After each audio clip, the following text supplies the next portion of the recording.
So after going all through the technicalities, we can now have a look at the more mind-blowing stuff. And here is Einstein's famous equation E equals to mc squared. So what does it mean? So Einstein said that objects that have more energy, they also must be more massive.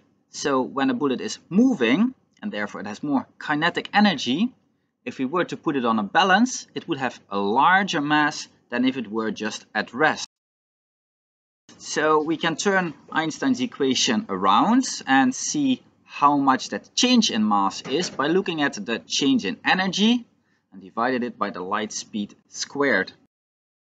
As an example, if we have a light torch, it will be more massive before we use it than after we have used it to shine light on something.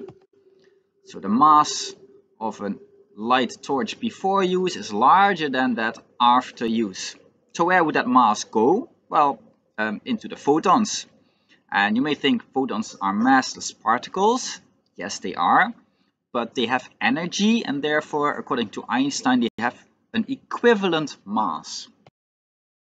Similarly, if we were to place a cup of hot coffee on a very fine weighing scale, we would find it's actually slightly more massive than a cup of cold coffee.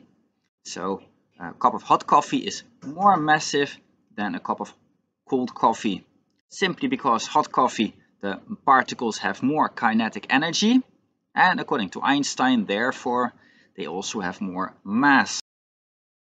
So this is Einstein's famous mass-energy equivalence, E equals to mc squared.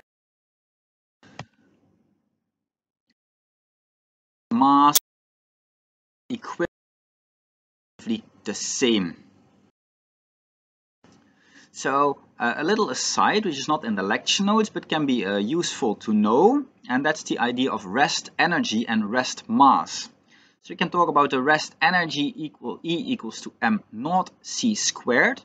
So if a particle is not moving, it is at rest, then its energy is exactly given by m naught times the speed of light squared, and m naught is the rest mass. What mass does a particle have if it is not moving? Because remember, if it starts to move, according to Einstein, its mass will increase.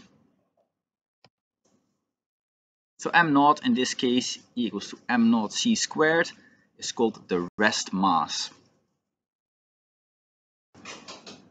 So we can use Einstein's mass energy equivalence to find how much energy is released if the mass of something decreases.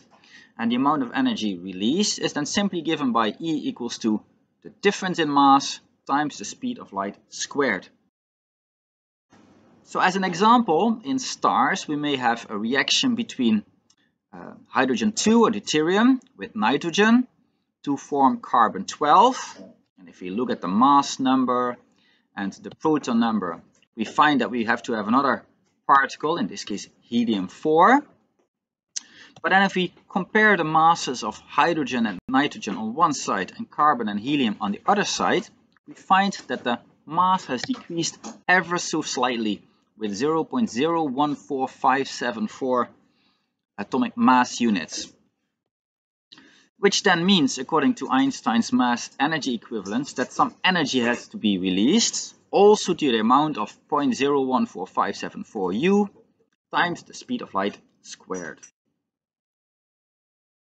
The other way around can also happen. We could in principle have a reaction between nitrogen 14 and helium 4 to create oxygen 17. Again, comparing the mass number and the proton number, it looks like we need another particle to balance this equation, which would be hydrogen 1.